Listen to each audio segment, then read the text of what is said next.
Bueno, ya estamos adentrándonos en el capítulo 4 de Juan. Vimos la semana pasada una pequeña introducción sobre todo con el origen del conflicto, ¿no? De esa conflictividad, y lo vimos un poquitito más en detalle, y estuvimos hablando sobre los textos, ¿no? De Segunda de Reyes, el segundo libro de los Reyes. Estuvimos viendo eso y por qué había pasado lo que había pasado. Y dijimos que para esta semana lo que íbamos a ver es el tema de la importancia de ese cruce entre samaritanos y judíos, ese cruce entre esta mujer y Jesús. Y, y la semana pasada, como que habíamos visto que la cosa venía de los dos lados, pero uno siempre tenía que hacer como cierto hincapié en el pueblo de Israel, siempre, ¿no? Porque los samaritanos serían lo que serían, pero también eran como eran por motivos que eran ajenos a ellos. Ellos eran considerados impuros, no podían entrar en el templo de Jerusalén, por lo tanto eh, no podían adorar, entonces tenían que buscar otro lugar, y en ese otro lugar había otros dioses también y otras costumbres. Eh, y vimos cómo los judíos jamás evangelizaron, por lo menos con su judaísmo, o judaizaron a, a Samaria, sino que por el contrario, siempre eran incluso ser llamado samaritano era un insulto, ¿no? Para ellos. Y siempre lo trataron de esa manera y daban la vuelta por otro lado con tal de no cruzarse. Pero íbamos a ver precisamente la fuente que nunca se agota, que este capítulo 4 podríamos llamar algo así como la sed de algo más. Hay sed de algo más, hay algo que no está saciado, hay algo que no está siendo completado, hay algo que no está siendo, que se está quedando corto. Y quiero que leamos de vuelta el capítulo 4, y del versículo 1 al 14. Dice así: Jesús se enteró de que los fariseos sabían que él estaba ganando y bautizando más discípulos que Juan, aunque en realidad no era Jesús quien bautizaba, sino sus discípulos. Por eso se fue a Judea y volvió otra vez a Galilea. Como tenía que pasar por Samaria, llegó a un pueblo samaritano llamado Sicar, cerca del terreno que Jacob había dado a su hijo José. Allí estaba el pozo de Jacob. Jesús, fatigado del camino, se sentó junto al pozo. Era cerca del mediodía. En eso una mujer de Samaria llegó a sacar agua y le dijo: dame un poco de agua. Sus discípulos habían ido al pueblo a comprar comida. Entonces, como los judíos no se relacionaban con los samaritanos, la mujer respondió: ¿cómo se te ocurre pedirme agua si tú eres judío y yo soy samaritana? Jesús contestó: si supieras lo que Dios puede dar y conocieras al que te está pidiendo agua, contestó Jesús, tú le habrías pedido a él y él te habría dado agua viva. La mujer dijo: Señor, ni siquiera tienes con qué sacar agua y el pozo es muy hondo. ¿De dónde pues vas a sacar esa agua viva? ¿Acaso eres tú superior a nuestro padre Jacob, que nos dejó este pozo del cual bebieron él, sus hijos y su ganado? Todo el que beba de esta agua volverá a tener sed, respondió Jesús. Pero el que beba del agua que yo le daré no volverá a tener sed jamás, sino que dentro de él esa agua se convertirá en un manantial del que brotará vida eterna. Hasta acá nomás la palabra de Dios. Vemos acá el encuentro, un encuentro transformador, como lo son todos los encuentros con Jesús, ¿no? Todos los encuentros con Dios, con Jesús, ya sea en la forma del Dios encarnado en Jesús, ya sea con el Espíritu Santo, ya sea a través de los profetas, de las palabras de los profetas, a través de la palabra, de los encuentros con Jesús, siempre son encuentros que son transformadores. Y el diálogo que tiene Jesús no solamente rompe, como vimos, esas barreras culturales. No es solamente romper una cultura de algo que no se hacía y ahora se hace, sino que lo que hace es revelar una verdad que es mucho más profunda de lo que parece. Porque la semana pasada nos enfocábamos en esas diferencias, sobre todo diferencias doctrinales. Sí. Sobre todo tiene que ver con lo que vimos la semana pasada, eran diferencias doctrinales, diferencias de lugares, diferencias de costumbres, diferencias de familias, eran todas diferencias sociales la mayoría. Pero el tema es que Jesús le va a decir que la diferencia es mucho mayor.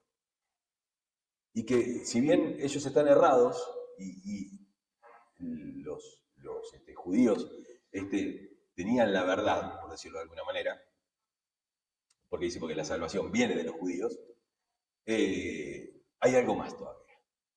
Hay algo más. O sea, lo veíamos creo que el jueves, cuando hablábamos del hijo pródigo, ¿no? Uno decía, no, porque un hijo es bueno y el otro es malo. No, los dos. Los dos habían olvidado la verdad sobre el corazón del Padre. Ninguno de los dos tenía en claro cómo era el corazón del Padre. Los dos se habían perdido. Uno se puede perder estando lejos de Dios y uno se puede perder estando dentro de la iglesia. No hace falta que uno esté... Uno puede estar al lado de Jesús y no estar en Jesús. Uno puede andar alrededor de las cosas de Jesús y no estar en Jesús. No estar en Cristo. Y nos habla este texto de la sed que no es física, sino espiritual. Esa sed que no tiene que ver con algo de una saciedad de cosas materiales, sino que es de una saciedad que no lo pueden llenar otras cosas materiales. Un gobierno, un Estado, un buen trabajo, haber nacido en una buena familia, todas esas cosas te pueden brindar ciertas comodidades y cierta subsistencia y saciarte de un montón de cosas, pero nada de eso te puede saciar espiritualmente. Entonces uno anda por la vida sabiendo que tiene todo y no sabiendo realmente para qué vivir o por qué vivir o por qué se siente mal. Siempre me acuerdo del jugador de San Lorenzo, ¿no? De ese chico Mirko, no me acuerdo cómo se llamaba el apellido. Creo que era Mirko el apellido, ¿no? Sí. Y le preguntaron a Ruggeri, que era el técnico en ese momento, le preguntaron, ¿no? Porque él se sentía muy culpable. Bueno, el chico se suicidó, ¿no? Salieron todas las noticias. Salió. Y dice que un día le vino a hablar y le dijo que no tenía ganas de vivir, que no le encontraba sentido a la vida. Y le dijo, pero la estás rompiendo, vivís de lo que te gusta, jugás en un club grande, sos titular, te vienen a buscar de afuera, las pibas se vuelven locas por vos, tus compañeros te quieren, sos un pibe de primera, tu papá, tu mamá te quiere, todo. No sé, pero yo no me siento bien, le dijo. Y él como que le dijo, no, vos tenés que, dale, no le des bolilla, dale para adelante. Y un par de días después se mató, ¿no? Se quitó la vida. Porque hay cosas que no puedes hacer. Uno puede pensar que la vida perfecta tiene ciertos rasgos, pero el corazón del hombre lo conoce Dios solamente, ni siquiera el hombre. Porque él tampoco, no es que este chico le había ido a decir, no, ¿sabes lo que pasa? Que a mí me falta esto. No sabía lo que le faltaba a él. Ese es el problema. Porque si uno supiera qué es lo que le falta, lo podría ir a buscar. Pero él no sabía lo que le faltaba. Y así es con toda la gente que se cruza con Jesús. A la mayoría le falta algo y no sabe qué es lo que le falta. El joven rico, ¿no? Señor, desde el chico he cumplido con todo, he hecho todo lo que tenía que hacer. Bárbaro, perfecto. ¿Qué tengo que hacer? No sabía. No sabía qué tenía que hacer. Él sabía que tenía que hacer algo más, pero no sabía qué. Y ahí a veces Jesús te enfrenta con la verdad y te dice, bueno, tenés que hacer esto. Y ahí es donde uno puede tomar decisiones. Pero si uno no pasa por Jesús, no puede tomar decisiones. No puedes tomar decisiones sobre algo que no sabes qué es. Por eso es la necesidad de predicar. Uno predica para salvación, pero también le está enseñando la verdad y le está explicando a la persona qué es lo que te falta. Obviamente uno va a decir, bueno, no, porque el hombre anda con un vacío y ese vacío tiene forma de Dios. Y eso es muy poético y muy lindo y todo, pero la cosa del ser humano es muy compleja. La mente, el corazón, todo eso, el corazón del hombre es engañoso. ¿Quién lo entenderá? Por eso necesitamos el Espíritu Santo para que revele las verdaderas intenciones del corazón. Uno puede ver una persona que actúa re bien y todo, y sus intenciones son oscuras. Y eso no quiere decir que esté Dios ahí. Y por eso nunca lo va a satisfacer. Va a satisfacer a lo sumo su ego, pero eso no puede satisfacer cualquier cosa. Y quería que veamos esto a modo de introducción. Primero la realidad de nuestra sed espiritual, ¿no? Esa sed que uno tiene, y Jesús quiere venir a revelar eso, quiere venir a revelar ¿Dónde está la fuente de tu necesidad? ¿Dónde está la fuente de tu sed? ¿Por qué tenés sed? Pero también te viene a revelar dónde podés tomar esa agua viva. En Jesús, el agua viva en medio de nuestra sequedad. Jesús se muestra como eso. Y finalmente siempre se llega a este encuentro, un encuentro transformador. Y el desarrollo quiero que lo veamos en 3 puntos. La sed humana espiritual y la búsqueda en los pozos equivocados. Nombre largo, ¿no? Pero dice esto, ¿no? La sed humana espiritual y la búsqueda en los pozos equivocados. Y el agua viva que Jesús ofrece. Lo segundo y lo tercero es de la vergüenza a la misión. Quiero que vayamos con el primero, la sed humana, espiritual y la búsqueda de los pozos equivocados. El texto del profeta Jeremías, capítulo 2, verso 13. Mi pueblo ha cometido 2 pecados. Me ha abandonado a mí, fuente de agua viva, y ha cavado sus propias cisternas rotas que no retienen agua. Uno, por no buscar en Dios, por no buscar en la verdadera fuente, va a buscar a otras fuentes. Y no va a buscar solamente en otras fuentes, sino que va a buscar o las hace sus fuentes. Reemplaza el Evangelio, reemplaza a Jesús, reemplaza a Dios, reemplaza las cosas de Dios con justicia propia. Con una justicia que proviene de un corazón caído. Y alguien que no sabe siquiera cuál es su verdadera necesidad. Y va y cava, como dice acá, ¿no? Mi pueblo ha cometido 2 pecados, no 1, 2. El primero, se han olvidado de que yo soy la fuente de agua viva. La importancia de la palabra memoria. Hoy parece que está muy de moda y todo, pero la Biblia, en todo el Antiguo Testamento, sobre todo, habla de la memoria para volver a Dios. Que no se pierda, acuérdense. Constantemente los profetas y todos dicen acuérdense. Y cuando vamos al Nuevo Testamento también tenemos memoria. Tenemos un pedido de memoria. Jesús dice, hagan esto en memoria de mí. Tomamos la Santa Cena la semana pasada y es eso, ¿no? Es hacer memoria. Es hacer memoria de lo que Cristo hizo por nosotros. Pero también de que Él es la fuente de agua viva y también de que nosotros necesitamos ir a esa fuente de agua viva. Por eso Jesús a la samaritana le dice, si supieras lo que Dios da. Hay personas que no saben lo que Dios da. Piensan que Dios da otras cosas, pero no saben lo que Dios da. No comprenden la magnitud que tiene lo que Dios da. Dice, si supieras lo que Dios da, ¿y quién te está pidiendo agua? No solamente es lo que Dios da, sino quién lo da. ¿Quién lo da? Por medio de Jesús. Solamente es el único mediador entre Dios y los hombres. El único que puede llegar al Padre, el único al cual podemos acercarnos con confianza y por medio del cual podemos acercarnos con confianza.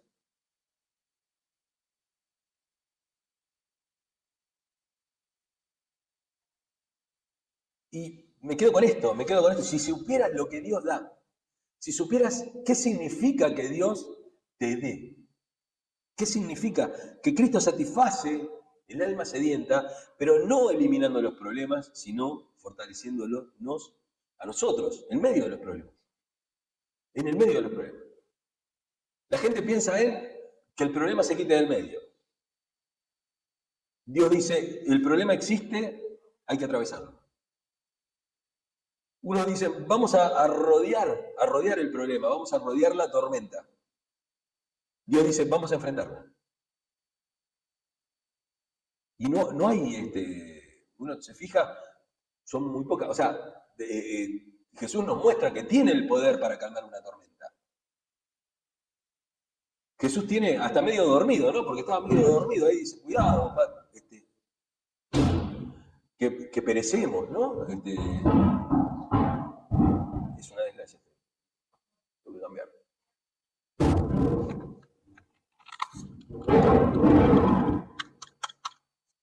Hola. Si no sé por qué se descontrola así.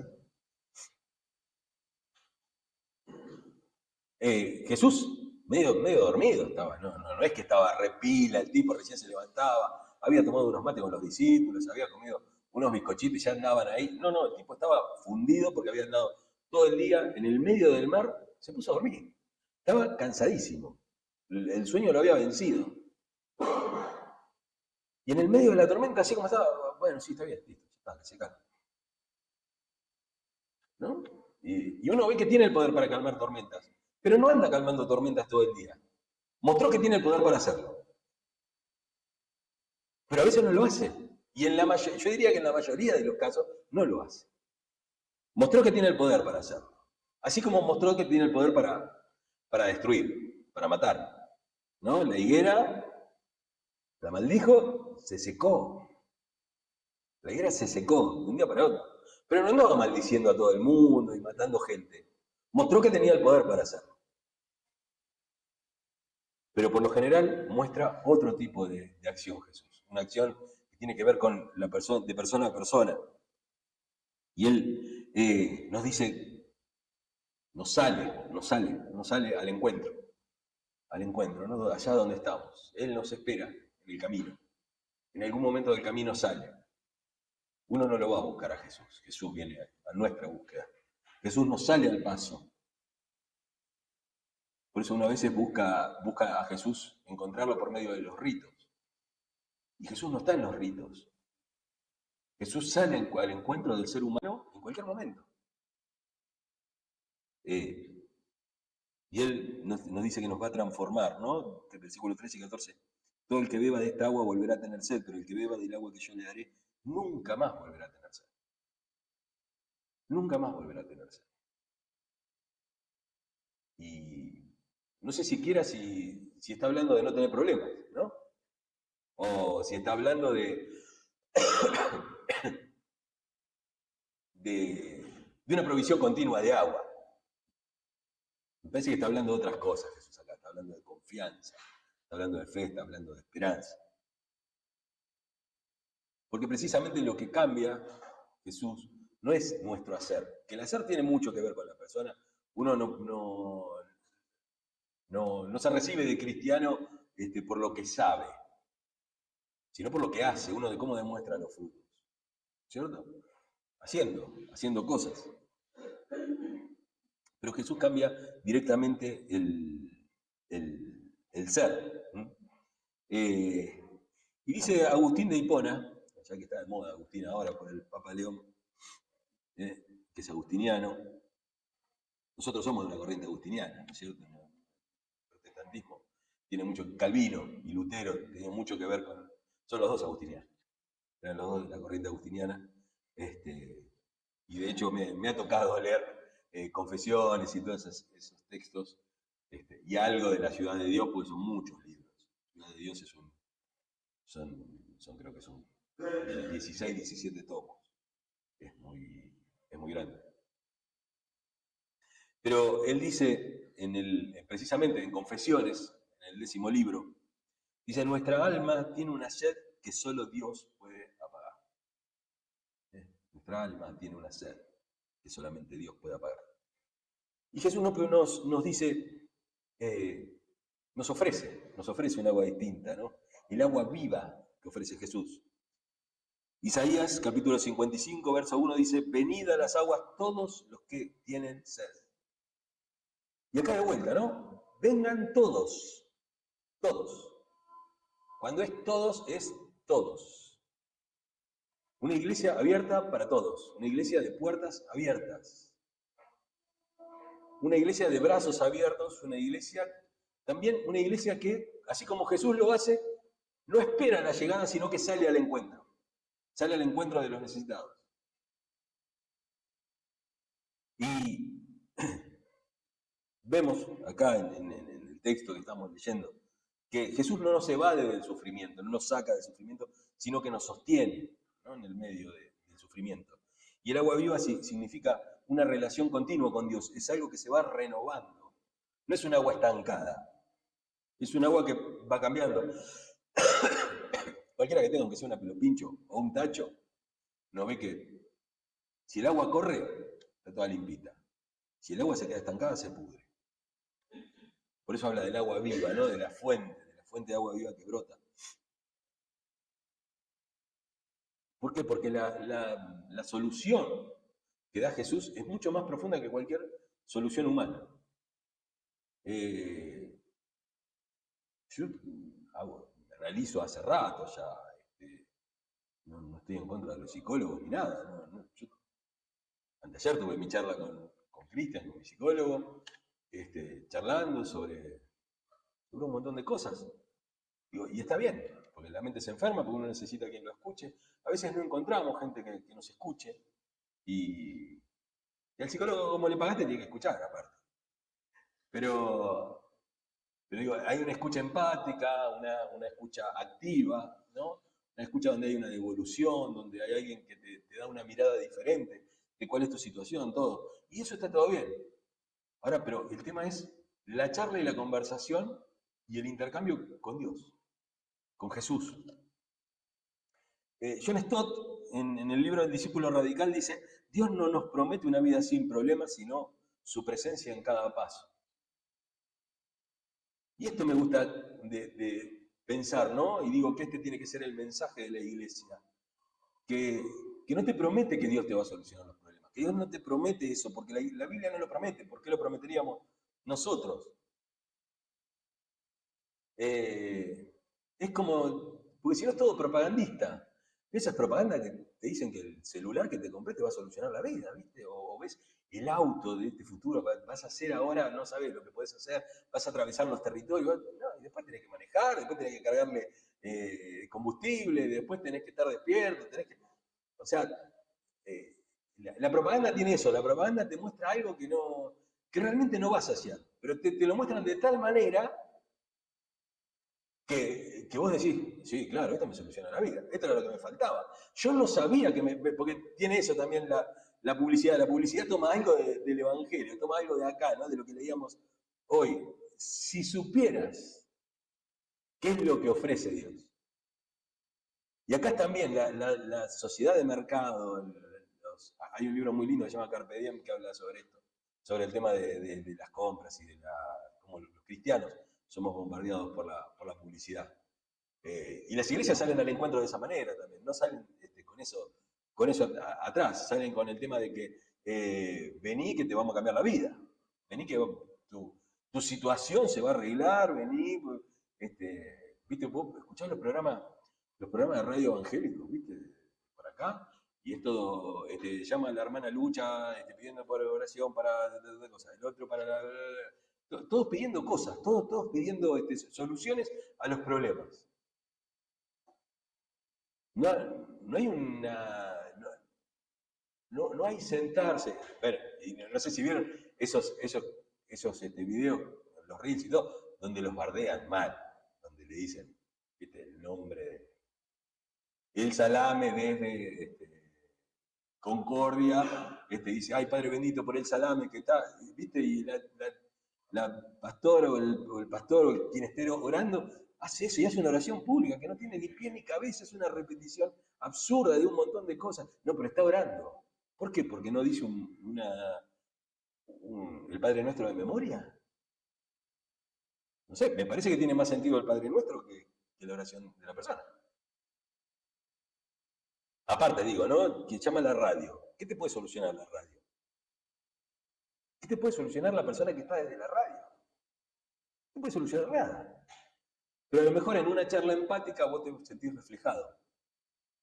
En una charla con otra persona, hola, sí, ¿cómo estás, Elsa?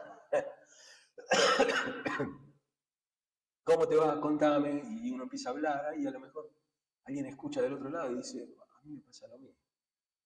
A mí me pasa lo mismo. Y la persona dice, no, pero en Cristo, todo lo puedo en Cristo que me fortalece, entonces venía a la iglesia que vas a ver cómo se te van a solucionar los problemas. No pasa, no pasa. Pasa muy de vez en cuando. El milagro no es la regla, es la excepción de la regla. El milagro está ahí para confirmar, como decíamos, que Jesús puede calmar las tormentas. Pero no necesariamente quiere decir que siempre las calme. Y este encuentro con el Señor, como es transformador, pasa de la vergüenza a la misión. Alguien que tenía vergüenza de enfrentarse con un judío, de enfrentarse con un israelita, de juntarse con alguien que es profeta, que sabe lo que hay en el interior del corazón, alguien que se siente expulsada de la sociedad, expulsada tal vez de su familia, sí, seguramente de sus vecinos. Va a buscar agua, ¿no? Con todas las mujeres a la mañana, en donde se pasaba.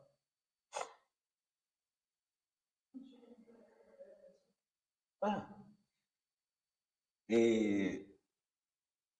digo, esta persona que se siente excluida de todos lados, de repente se convierte en otra cosa. Deja de tener vergüenza y se mete la vergüenza en el bolsillo y se va a conversar a todos aquellos que estaba esquivando. Para explicarles eso, ¿no? En el versículo 28 y 29 de Juan 4, la mujer dejó su cántaro y volvió y dijo, vengan a ver a un hombre que me ha dicho todo lo que he hecho. ¿No será este el Cristo? Fíjense que no hay una certeza. En todo caso hay una duda. ¿No será este, che? Porque uno no es que, sí, este es Jesús. Entonces vos te quedás con ese modelo de Jesús. Ahora, Jesús es muy amplio. No, pero Jesús es el mismo ahora, siempre y por los siglos de los siglos. ¿Quién te dijo? ¿Actúa con todos igual? ¿Actúa igual con alguien soberbio que con alguien humilde? ¿Actúa de la misma manera? ¿O tiene distintas posiciones para ponerse ante las cosas? Y digo, ¿no? ¿Cuántos samaritanos conocemos hoy en día? No hay samaritanos acá. No tenemos samaritanos. Bueno, ¿quiénes son los samaritanos de hoy en día? ¿Quiénes son esas personas que todos esquivan, que nadie se quiere hacer cargo? Recuerdo una vez cuando hablábamos sobre el tema. Esto del cambio de género, del tema de la elección de género y todo, ni existía todavía. Recién se empezaba a hablar. Yo estaba en el seminario, estaba en los primeros años del seminario. Me acuerdo que tuve una conversación con un pastor que era profesor, ¿no? Entonces, bueno, ¿y qué pasa el día que si esto cambia y te aparece una familia conformada en tu iglesia? Yo me acuerdo que me dijo algo que me quedó grabado porque yo lo admiraba mucho, lo admiro mucho, pero me dijo, ojalá que yo no esté en la iglesia cuando pase eso, porque no quiero tener que tomar ninguna decisión. Y ahí uno entiende a veces que hay teólogos, que hay buenos predicadores y hay pastores. Y el pastor tiene esa... Y la iglesia debe ser pastoral. Porque no tiene nada... Porque el que tiene un pastor que predica y le gusta cómo predica, bueno, listo, está bien. Tiene una iglesia que tiene una buena predicación es positiva. Pero yo creo en el sacerdocio universal de todos los creyentes. Yo pienso que cada uno tiene responsabilidades sacerdotales, de ser pontífices, de ser puentes para Dios. Que todos podamos ser abiertos, de brazos abiertos, de manos abiertas, de escucha activa, de no andar dando vuelta, no cambiar, como la semana pasada lo decía, de no pegar la vuelta por la otra manzana si no me cruzo con mi vecino, porque no lo banco, sino todo lo contrario, de salir al encuentro, de salir al encuentro de las personas, porque de esa manera Dios sale al encuentro de las personas. Y esta mujer pasa de ser una espectadora, ¿no?, a ser una testigo. La mujer pasó de recibir a compartir. Y todos hemos recibido algo. Todos hemos recibido un mensaje, hemos sido consolados. Bueno, ahora con esa consolación tenemos que salir a consolar. Y cuando bebemos del agua viva, lo que dice Jesús es, vos no te podés callar. El agua viva fluye. Yo no te estoy dando agua para que vos te la lleves a tu casa. No, vos vas a estar siempre al lado de la fuente. Vos tenés que estar al lado de la fuente. Dentro de las historias de la mitología de Israel, no solamente tenemos los libros, pero hay mucha mitología. Hay cosas que se siguieron contando y uno dice, bueno, pero la mitología de Israel es qué sé yo, primeros siglos de la nación de Israel y todo. No, hay cosas que se seguían contando hasta los tiempos de Pablo. Pablo cuenta, no me acuerdo en qué libro, cuando dice que la roca, que la peña de Oreb lo seguía al pueblo de Israel. Que la peña esa que él había golpeado y que de la cual había salido agua, lo iba como rodando, siguiéndolos. Estaba esa parte de la mitología. Y eso es lo que nos dice acá Jesús. Que Él nos sigue y que sigue siendo la fuente de agua viva. Y que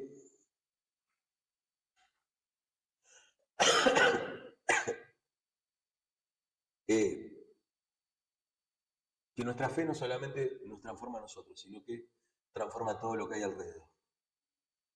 Toca lo que hay alrededor. Uno cuando recibe bendición, irradia bendición.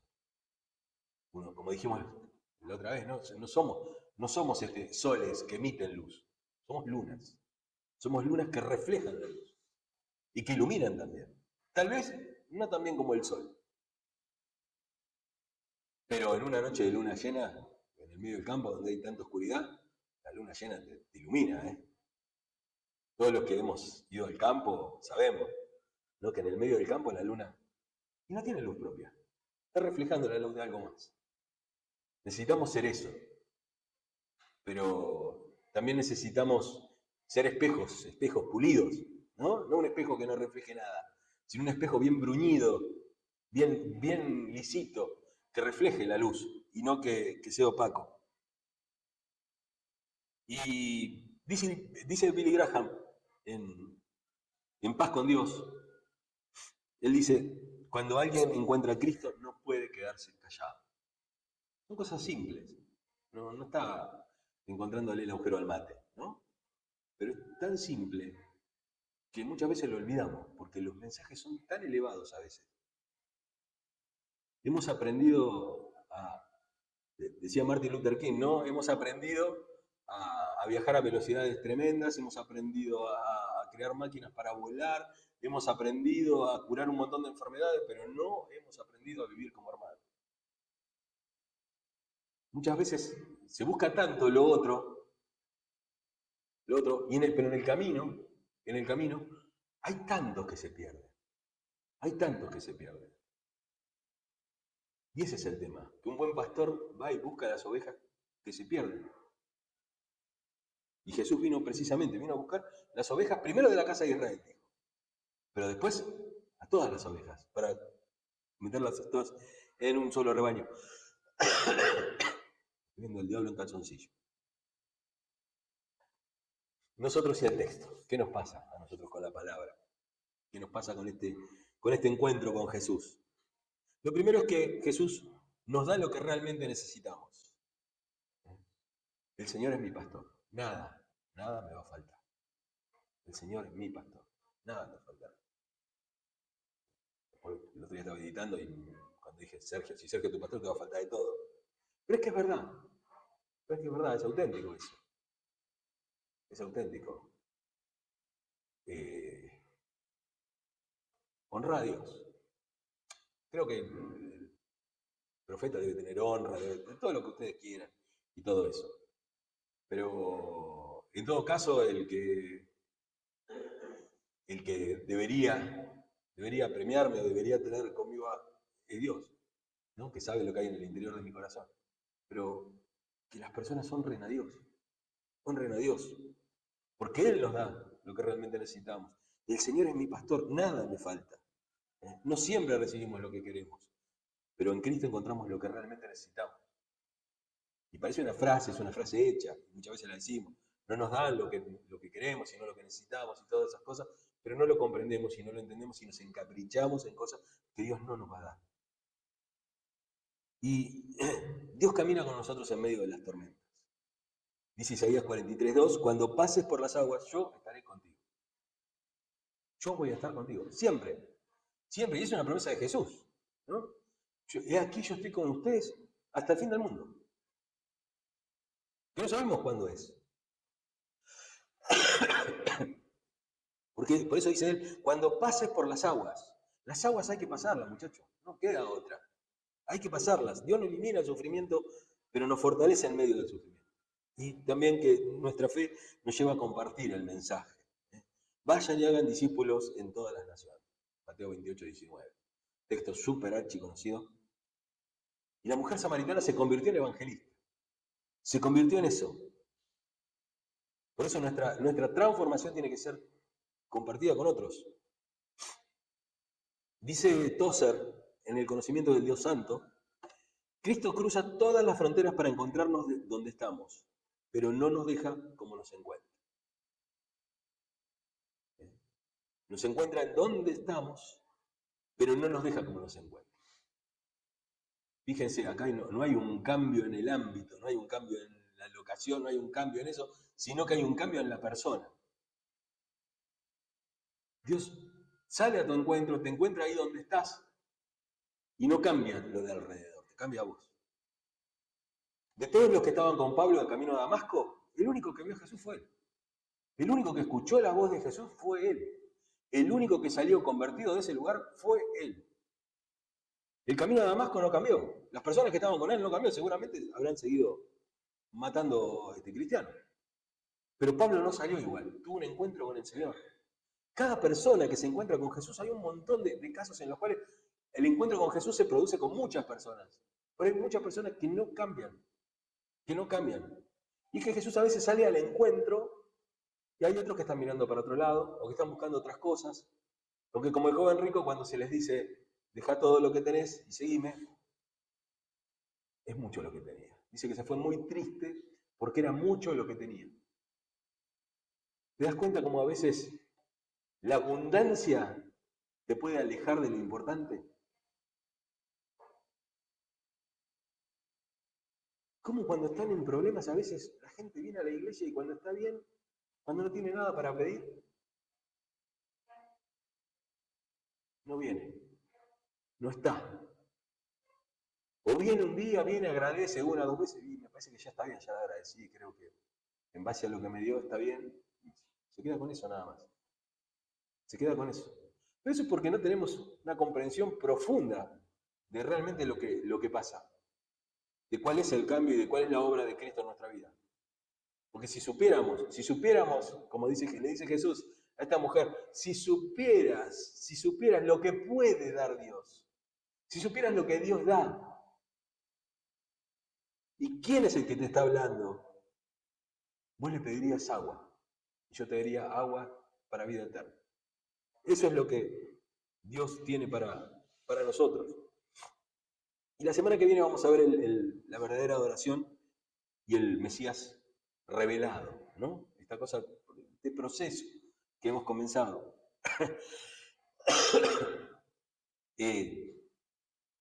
Tenemos para mucho tiempo con el Evangelio de Juan, pero quiero que nos llevemos esto.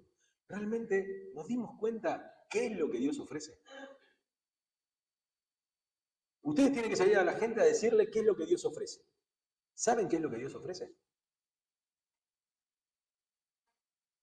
O van a ir a decirle que, no, mirá, tu marido te va a dejar de pegar, tu hijo te va a dejar las drogas, vas a ver ese tumor que te salió, va a ser extirpado, Dios te va a operar sin necesidad de los médicos. ¿Va a pasar eso o realmente lo que Dios viene a dar es otra cosa? Seamos evangelistas rectos, ortodoxos en todo caso, que dicen lo que dicen y que conocen, sobre todo que conocen a Dios. Amén.